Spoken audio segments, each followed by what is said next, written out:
Welcome to middle education. So कैसे हैं मेरे प्यारे स्टूडेंट्स। और आपके सामने अब मैं कक्षा 10वीं सामाजिक विज्ञान का 100% एकदम असली प्रश्न पत्र लेकर के आ चुका हूँ। अगर आप इस वीडियो को बहुत अच्छे से और फुल टाइम वॉच करते हैं तो डेफिनेटली अपने स्कूल में अच्छा स्कोर गेन करेंगे, क्योंकि इस वीडियो में आपको प्रश्न क्रमांक 1 से लेकर के 23 तक का संपूर्ण प्रश्न का उत्तर कवर करने वाला हूँ। तो चलिए बिना टाइम वेस्ट किए फटाफट हम वीडियो को स्टार्ट कर लेते हैं। देख लेते हैं किस प्रकार से प्रश्न पूछा है एंड क्या होगा सही उत्तर। इसके पहले मैं एक चीज़ और बता देता हूँ, सेट नंबर ए के सभी विषय का फुल सोल्यूशन अपलोड है।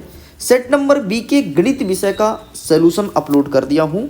अगर आपने नहीं देखा तो प्लीज़ जाइए जाकर के देखिए, लिंक वीडियो के डिस्क्रिप्शन बॉक्स में और आपको टेलीग्राम पर प्रोवाइड करा दिया जाएगा। मिडिल एजुकेशन द्वारा जो भी आंसर यहाँ पर बताया जाता है 100% एकदम रियल और जेन्युइन आंसर रहता है, क्योंकि जो आंसर क्रिएट करते हैं वो खुद भी टीचर ही हैं और उन्हें अच्छा खासा पढ़ाने का अनुभव है। तो चलिए फटाफट हम देख लेते हैं किस प्रकार से प्रश्न पूछा गया है। टोटल आपका 75 नंबर का पेपर रहेगा, समय मिलेंगे 3 घंटे। एंड मैं हमेशा बोलता हूँ instruction is most important in your examination. आपके परीक्षा के लिए निर्देश बहुत ही महत्वपूर्ण होता है और निर्देश आपको पढ़ना चाहिए। निर्देश के अकॉर्डिंग ही आप सबको आंसर करना चाहिए। जैसे 2 नंबर का प्रश्न है, इसका आंसर 30 शब्दों में, 3 नंबर का प्रश्न है 75 शब्दों में, 4 नंबर का प्रश्न है तो इसका आंसर 120 शब्दों में लिखना है। आगे बढ़ते हैं, इंग्लिश में अवेलेबल है। अगर आप इंग्लिश मीडियम के विद्यार्थी हैं तो आप यहाँ से कवर कर सकते हैं। यहाँ पर कह रहा है प्रश्न क्रमांक 1 सही विकल्प चुन करके लिखो। पहला नंबर कहता है निम्नलिखित में से किस राज्य में सीढ़ीदार सोपान में खेती की जाती है। तो सीढ़ीदार खेती वहाँ करेंगे जहाँ का क्षेत्र होगा पहाड़ी। पंजाब जो है मैदान पे है, उत्तर प्रदेश है मैदान पे, हरियाणा जो है वो मैदान पे है, उत्तराखंड ही है पहाड़ पे, तो उत्तराखंड में खेती की जाएगी। भाई सीढ़ीदार खेती वहीं करेंगे जहाँ पहाड़ होगी। भाई जहाँ मैदान है वहाँ सीढ़ी कैसे बनाएंगे? ऐसा थोड़ी ना कि मैदान पे हम पहले 2 ट्रक मिट्टी डलवाएंगे फिर सीढ़ी बनवाएंगे फिर खेती करेंगे, इतना ना हो पाएगा भाई ना।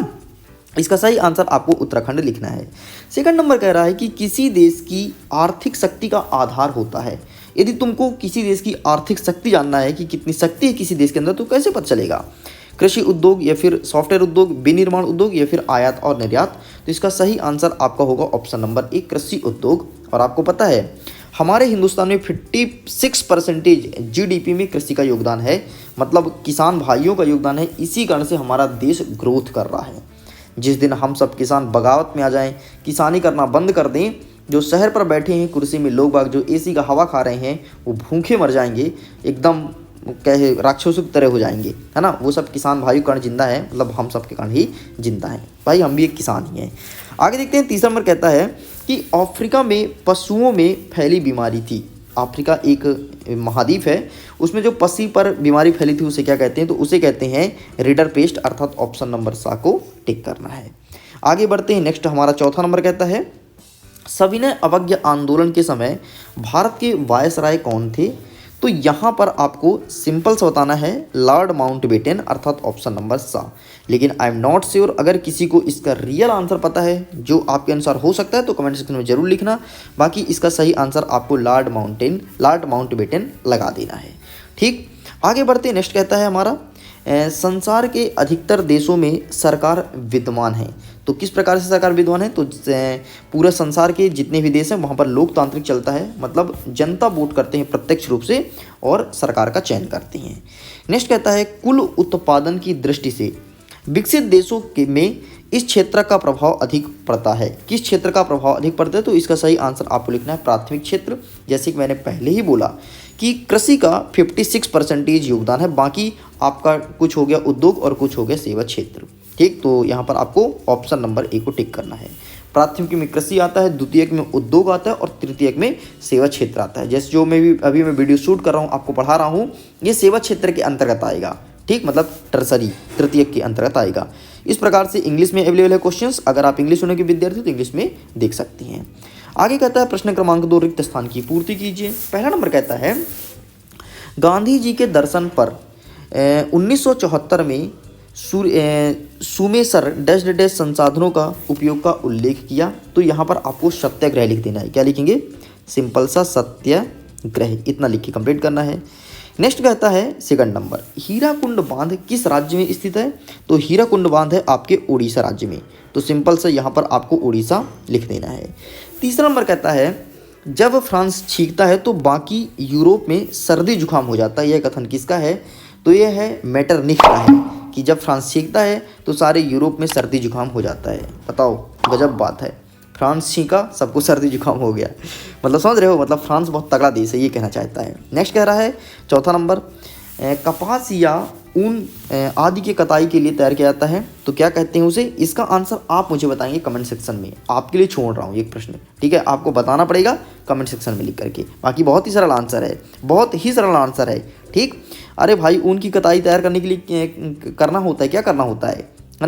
जब ऊन आप कपड़े बनाते हैं तो क्या करते हैं पहले? बहुत ही प्रश्न सरल है, इसका आंसर आप मुझे बताएंगे। नेक्स्ट कहता है पांचवा नंबर, किताबों का सुलेखन करने वाले को डैश डैश कहते हैं तो इसे कहते हैं कातीब। क्या कहते हैं? कातीब। मैं लिख देता हूँ, कातीब कहते हैं।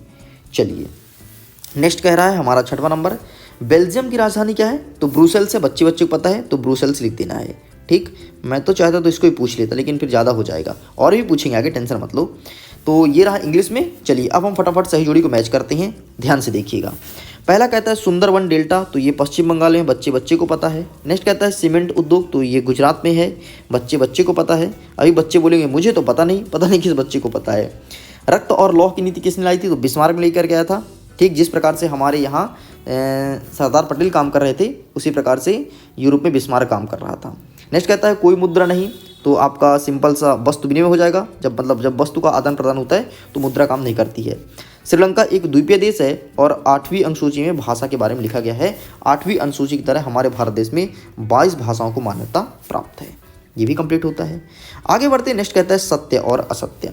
सत्य असत्य में पहला नंबर कहता है बक्सा टाइगर रिजर्व मध्य प्रदेश में है। नहीं, बक्सा टाइगर रिजर्व आपके पश्चिम बंगाल में है और वर्तमान में यहाँ पर बॉक्साइट पाया गया है, इसलिए यहाँ के जंगल को काटा जाएगा। लगभग 1000 से 2000 ज़्यादा पेड़ काटे जाएंगे। बहुत इंपॉर्टेंट है, वार्षिक परीक्षा में प्रश्न देखने को मिलेगा। नेक्स्ट कहता है सेकंड नंबर, चाय गन्ना कॉफ़ी और केला रोपड़ फसलें है। असत्य है। एक सेकंड इसका, चाय गन्ना कॉफ़ी बिल्कुल सत्य भाई। चाय गन्ना कॉफ़ी सब रोपड़ फसलें है, इन्हें रोप के लगाते हैं, ठीक है। इनका रोपा लगाते हैं, ठीक है। जैसे केला का देखोगे तो एक रोपा टाइप से गाड़ देती हैं, तो बिल्कुल सत्य है। नेक्स्ट कहता है भारतीय समाज मातृ प्रधान समाज है। भारतीय समाज मातृ प्रधान समाज है? नहीं, पितृ समाज प्रधान है, तो ये भी आपका सत्य हो जाएगा। नेक्स्ट कहता है प्रति व्यक्ति आय को औसत आय कहते हैं। हाँ जी, बिल्कुल सत्य है। नेक्स्ट कह रहा है वैश्वीकरण से शिक्षित और संपन्न लोगों का नुकसान होता है। वैश्वीकरण से जो वैश्वीकरण होता है शिक्षित और संपन्न लोगों को नुकसान होता है? नहीं, उनका नुकसान क्यों होगा? जो शिक्षित लोग होते हैं उनको फायदा होता है। नेक्स्ट कहता है चीन में बहुदलीय शासन व्यवस्था है।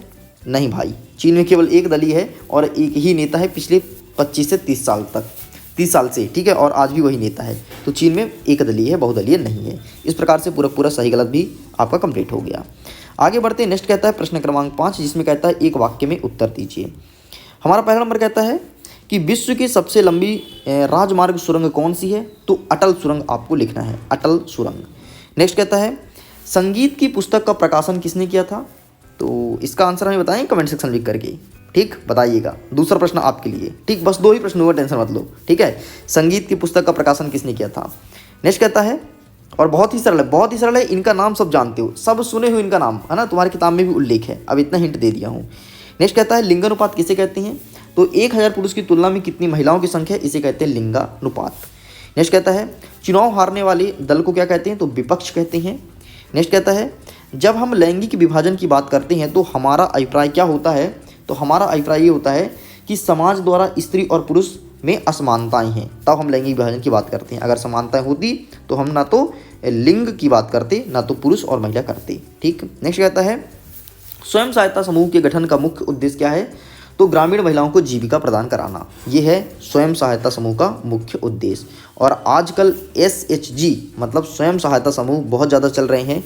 हर एक गांव में देखोगे तो गुट बने हैं, गांव छोड़ो यार, हर एक मोहल्ले में गुट बने हैं 10-10, 15-15 महिलाओं की, और वो समाज के उत्थान के लिए कुछ ना कुछ कार्य करती हैं। उनको कुछ फंड भी दिया जाता है और उनको कुछ सिखाया जाता है।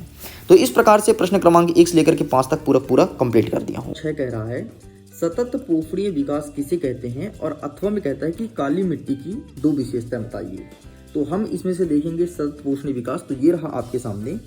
आप लिखेंगे कि यह आर्थिक विकास की प्रक्रिया है जिसका उद्देश्य प्राकृतिक संसाधन तथा पर्यावरण में बिना किसी हानि के वर्तमान तथा भविष्य पीढ़ियों दोनों के लिए जीवन गुणवत्ता का सुधार करना है। बस इतना लिख के कंप्लीट करना है। आगे देखते हैं 7वां नंबर कहता है अवर्गीकृत वन किसे कहते हैं और अथवम कहता है वन्य जीव संरक्षण के 2 उपाय बताइए। हम आपका अथवा वाला आंसर कवर करेंगे। ये रहा आपके सामने वन्य जीव संरक्षण के लिए 2 उपाय। सबसे पहले राष्ट्रीय उद्यान के विकास तथा रखरखाव करना चाहिए और गैर कानूनी तरीके से वन्य जीव के शिकार एवं वन्य जीव के उत्पाद पर अवैध व्यापार पर प्रतिबंध लगाना चाहिए। ये दोनों लिखना है। आगे बढ़ते नेक्स्ट क्या कहलाता है कर्तन दहन कृषि प्रणाली से आप क्या समझते हैं। तो देखो कर्तन दहन का मतलब होता है सिंपल सा ये जीवन निर्वहन कृषि से संबंधित है। मतलब आपने कार्य किया और उसको आपने खपत कर दिया, मतलब भोजन के रूप में खा करके और खत्म कर दिया, इसे कहेंगे कर्तन दहन कृषि प्रणाली। इसे हम जीविका निर्वहन कृषि के नाम से भी जानते हैं। आंसर क्या लिखेंगे ये रहा आपके सामने। Please take a screenshot and यही आंसर लिख करके आइएगा। आगे बढ़ते नेक्स्ट क्वेश्चन हमारा प्रश्न क्रमांक 9 कह रहा है आप घरेलू उद्योग के विषय में क्या जानते हैं। तो इसका आंसर आप लिखेंगे ये रहा आपके सामने। जो उद्योग अन्य वैशिष्ट के आधार पर होते हैं उन्हें लोकतांत्रिक उद्योग कहा जाता है। जैसे लोहा उद्योग तथा गंधक अम्ल जैसे रासायन उद्योग विशिष्ट उद्यम मूल उद्योग भी कहलाता है। तो ये आपका नीचे वाला आंसर है, आधारभूत उद्योग का आंसर है। ठीक है, ऊपर वाला नहीं है, नीचे वाले का आंसर। इस चीज को ध्यान रखिएगा। आगे बढ़ते हैं 10वां नंबर कहता है सीमांत सड़क के 2 महत्व बताना है और अथवम कहता है कि सड़क परिवहन की 2 महत्व को बताइए। तो हम आपके सामने देखेंगे सीमांत सड़क वाला। ये रहा आपके सामने सीमांत सड़क का पूरा उत्तर। आप इसका फोटो क्लिक कर सकते हैं। चलिए आगे बढ़ते नेक्स्ट क्वेश्चन कहता है प्रश्न क्रमांक 11 नंबर कहता है पिकेटिंग किसे कहते हैं और अथवम कहता है कि जलियांवाला बाग हत्याकांड कब और कहां हुआ था। तो सिंपल सा हम नीचे वाला आंसर कवर करेंगे क्योंकि ये बहुत ही सरल है। जलियांवाला बाग हत्याकांड 13 अप्रैल 1919 को हुआ था और ये पंजाब के अमृतसर नामक स्थान पर हुआ था। ठीक है, एक जलियांवाला बाग हत्याकांड जहां हुआ था, एक ग्राउंड था, वहां पर जनरल डायर और उसे कुछ लोगों ने निहत्थे पर जो हथियार नहीं लिए थे उन पर गोलियां बरसाई थी, वो था जलियांवाला बाग हत्याकांड। आगे देखते हैं नेक्स्ट कहता है हमारा 12 नंबर कॉर्न लॉ किसे कहते हैं और अथवम कहता है कि रेशम मार्ग किसे कहते हैं। तो सिंपल से यदि रेशम मार्ग पूछे या फिर आपसे पूछे सिल्क रूट, दोनों सेम चीज है। तो क्या होता था जब व्यापार के लिए लोग चीन से और जाते थे रेशम को बेचने, तो जिस मार्ग से होकर जाते थे उसे कहते हैं रेशम मार्ग। मतलब जिस मार्ग से रेशम का व्यापार होता था उस मार्ग का नाम पड़ गया रेशम मार्ग। आंसर क्या लिखेंगे ये रहा आपके सामने। रेशम मार्ग सिल्क रूट चीन से पैदल घोड़े या ऊंटों पर कुछ लोग दूर दूर की जगहों पर जाते थे और अपने साथ रेशम के कपड़े ले जाते थे। जिस रास्ते पर ये लोग यात्रा करते थे उसे रेशम मार्ग या सिल्क रूट कहा जाता है। देख लो बहुत ही सरल है। आगे देखते हैं नेक्स्ट हमारा 13वां नंबर क्या कह रहा है पूर्व औद्योगिकरण किसे कहते हैं और अथवम कहता है कि फ्लाइंग शटल किसे कहते हैं। तो हम आपके सामने औद्योगिकरण वाला उत्तर देखेंगे। ये रहा आपके सामने। ब्रिटेन में औद्योगिकरण से पहले ठीक पहले के दौर के पूर्व को औद्योगिकरण कहते हैं और यह वह समय था जब ब्रिटेन में कारखाने नहीं खुले थे। इस अवधि के व्यवसाय का नेटवर्क अनूठे किस्म का था जिसे व्यापारी नियंत्रित करते थे। तो इस प्रकार से आपको लिखना है। आगे बढ़ते नेक्स्ट कहता है 13वां नंबर राजनीतिक दलों का प्रमुख अंग बताना है और अथवम कहता है कि गठबंधन सरकार किसे कहते हैं। देखो यार नाम से स्पष्ट है, गठबंधन मतलब गांठ बांधना। तो कई सारे धागा जोड़ोगे तब तो गांठ बांधोगे ना। तो ठीक ऐसे ही कई सारी सरकारें, कई सारी पार्टियां मिलकर के अपनी एक सरकार बनाती है जिसे कहते हैं गठबंधन सरकार। ठीक, तो ये रहा आपके सामने। देखो यहाँ पर लिखा है गठबंधन सरकार का मतलब होता है कि जब कोई पार्टी बहुमत में नहीं आती तो दूसरी पार्टी अपना समर्थन देती है, दूसरी पार्टी वोट देती है और उसे कंप्लीट हो जाती है और वह सरकार बनाने लायक हो जाती है। इसे गठबंधन कहा जाता है। बस इतना आपको लिखना है। बाकी यहाँ पर आगे बातें लिखिए, ये सब मत लिखना।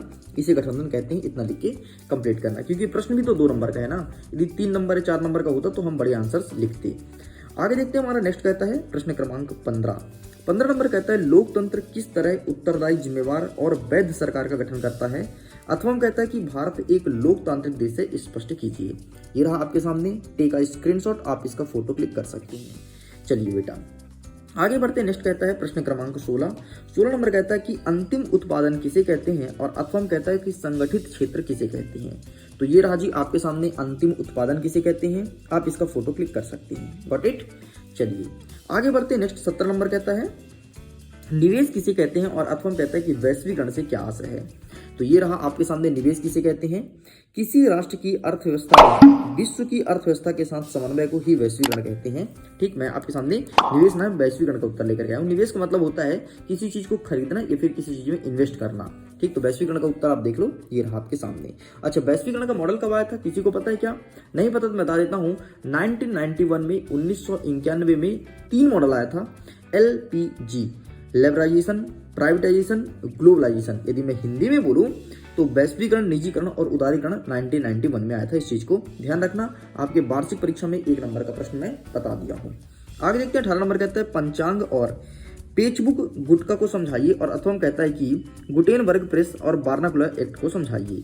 तो हम आपको नीचे वाला दिखाएंगे। ठीक, ये जो टिप्पणी है, टिप्पणी दिखाएंगे, टिप्पणी लिखिए, बेहतर मार्क्स आएंगे। तो ये रहा भाई साहब आपके सामने गुटेनबर्ग का टिप्पणी, आप इसका स्क्रीनशॉट ले सकते हैं। Got it. आगे बढ़ते हैं, ये रहा इसी का 12 नंबर बोले तो आपका वर्नाकुलर एक्ट प्रेस, ये रहा आपके सामने, तो टेका स्क्रीनशॉट। Got it. आगे बढ़ते हैं, नेक्स्ट हमारा 19 नंबर कहता है एकात्मक शासन की कोई 3 विशेषता लिखिए और हमारा अथवा कहता है कि भारत की भाषाई विविधता को समझाइए। तो हम आपको एकात्मक शासन वाला दिखा देते हैं। ठीक है, क्या 3 विशेषता बोले ना, तो देखो, पहला नंबर आपको लिखना है इकहरी नागरिकता, दूसरा नंबर लिखना है स्थानीय सरकार का संचालन केंद्र के इच्छानुसार, और आपको तीसरा पॉइंट लिखना है स्थानीय शासन के महत्वहीन। बस इतना लिख के कंप्लीट करना है। नेक्स्ट हमारा कहता है प्रश्न क्रमांक 20। अच्छा सुनो, अगर इसका PDF डाउनलोड कर रहे हैं तो लिंक डिस्क्रिप्शन बॉक्स में है, जाइए जाकर के अपने PDF को आप आसानी से डाउनलोड कर सकते हैं। 20वां नंबर कहता है कि मुद्रा के कोई 3 कार्य लिखना है और अथवा कहता है कि क्या कारण है कि बैंक कुछ कर्जदारों को कर्ज देने के लिए तैयार नहीं होते हैं। तो हम आपके सामने मुद्रा वाला उत्तर लेकर के आते हैं। ये रहा आपके सामने मुद्रा। तो मुद्रा का हमसे बोला है 3 कारण, क्योंकि प्रश्न है 3 नंबर का, लेकिन हम आपके सामने 4 कार्य लेकर के आए हैं। ठीक, आप देख सकते हैं। पहला क्या है, विनिमय का माध्यम, आपको डिटेल भी करना पड़ेगा। दूसरा क्या है, मूल्य का सामान्य मापन, ये भी डिटेल करना पड़ेगा। और आपका तीसरा पॉइंट, बस भाई इतना ही है। ठीक, पहला दूसरा, अच्छा ये है तीसरा पॉइंट, ये रहा तीसरा पॉइंट, ये रहा चौथा और ये रहा 5वां पॉइंट। बस आपको इस सामने 5 पॉइंट अवेलेबल है, जो आपको ठीक लगे वही लिखना। मैं तो कहता हूँ छोटे छोटे पॉइंट लिख दो, बराबर नंबर मिलेंगे आपको। साइड करते हैं। नेक्स्ट कहता है प्रश्न नंबर 21 नंबर कहता है प्रथम विश्व युद्ध ने भारत में राष्ट्रीय आंदोलन के विकास में किस प्रकार से योगदान दिया था। एंड इसी के अथवा कहता है कि गांधी जी ने असहयोग आंदोलन को वापस लेने का फैसला क्यों लिया। तो हम आपको दिखा देते हैं फर्स्ट वर्ल्ड वॉर वाला, ये रहा आपके सामने प्रथम विश्व युद्ध वाला। तो आपको यही आंसर लिखना है, देख लो। पहला नंबर करों में वृद्धि, दूसरा नंबर कीमतों में वृद्धि, तीसरा नंबर सिपाहियों की जबरन भर्ती, चौथा नंबर देखिए भारतीय उद्योगपति का रोप। बस इतना लिखना है। आगे बढ़ते हैं, नेक्स्ट क्या कह रहा है। नेक्स्ट हमारा कह रहा है प्रश्न क्रमांक 22वां नंबर कह रहा है परिवहन तथा संचार के साधन को किस देश की जीवन रेखा तथा अर्थव्यवस्था क्यों कहा जाता है। अथवा में कहता है कि पिछले 15 वर्षों में अंतर्राष्ट्रीय व्यापार की बदलती प्रवृत्ति पर एक लेख लिखिए। तो हम आपको अथवा वाला उत्तर दिखाएंगे, ये रहा आपके सामने। प्लीज आप इसका भी स्क्रीनशॉट ले लीजिए। ठीक, पूरा का पूरा आंसर अवेलेबल है, यही आंसर आपको लिख करके आ जाना है। 100% रियल और एक्यूरेट आंसर है, तो इसका स्क्रीनशॉट लो, यही आंसर लिखना अगर चाहते हो पूरे नंबर आए तो। चलिए इसे भी साइड करते हैं। हमारा अंतिम प्रश्न कहता है प्रश्न क्रमांक 23वां नंबर कहता है कि निम्नलिखित को भारत के मानचित्र में दर्शाना है। क्या क्या है भाई, HVJ प्राकृतिक गैस पाइपलाइन, सिंगरौली कोयले का खदान, मुंबई हाई और नौरेरा आणविक केंद्र। अथवा में देख लेते हैं। अथवा कहता है कि भारत के मानचित्र में दर्शाना है, हमें अमरकंटक बताना है, पारादीप बंदरगाह बताना है। नेक्स्ट कहता है रत्नागिर और कलपक्कम। ठीक, तो चलिए इन सब का आंसर हम देख लेते हैं आपके मैप के थ्रू, हिंदुस्तान का मैप। हमारा प्रश्न नंबर 23 का हम नीचे वाला आंसर कवर करेंगे। सबसे पहले एक पूछा है अमरकंटक। तो अमरकंटक सिंपल सा आपको हिंदुस्तान के मैप में यहाँ पर दिखाना है अमरकंटक। इस चीज को ध्यान रखिए, रीवा के नीचे इधर अमरकंटक है। ठीक है, अनूपपुर का बॉर्डर शेयर होता है, तो यहाँ पर आपको अमरकंटक दिखाना है। नेक्स्ट कहता है आपका पारादीप बंदरगाह या पतन। तो अभी हम इसको स्किप करते हैं क्योंकि इसका एक्यूरेट नहीं मिल पाया है। नेक्स्ट देखते हैं रत्नागिरी। तो रत्नागिरी आपको दिखाना है उड़ीसा के आसपास, यहाँ पर आपको दिखाना है रत्नागिरी। ठीक, ध्यान रखिएगा। नेक्स्ट कहता है कलपक्कम आणविक केंद्र। तो कलपक्कम आपको दिखाना है तमिलनाडु में, तो यहाँ पर आप दिखा दीजिए कलपक्कम। ठीक, जहाँ पर कावेरी नदी लिखा है इसके ऊपर यहाँ पर कलपक्कम दिखा देना। ठीक है, अब नेक्स्ट एक आपका पारादीप बंदरगाह है। तो पारादीप आई थिंक आपके गुजरात में, but I am not sure, तो इसको एक बार चेक कर लेना। सिंपल सा गूगल में डाल देना पारादीप पतन, तो आपका आंसर आ जाएगा। तो लीजिए स्टूडेंट्स, इस प्रकार से प्रश्न क्रमांक 1 से लेकर के 23 तक का संपूर्ण उत्तर कंप्लीट कर दिया हूं। वीडियो पसंद आए तो वीडियो को लाइक कीजिए, अपने दोस्तों के साथ शेयर कीजिए और कुछ इस प्रकार से आपको स्कूल मैप देखने को मिलेगा, आप मैप भी देख सकते हैं। मैं वीडियो को करता हूं, एग्जाम के लिए ऑल द बेस्ट। अगर आपने पीडीएफ को डाउनलोड नहीं किया तो पीडीएफ को डाउनलोड कीजिए और अगर आपने अभी तक टॉपर सीरीज 2024 में नहीं जुड़ा तो जुड़िए, क्योंकि वहां पर वार्षिक परीक्षा के लिए सभी मोस्ट आईएमपी क्वेश्चंस प्रोवाइड कराए जाते हैं। Okay, bye bye.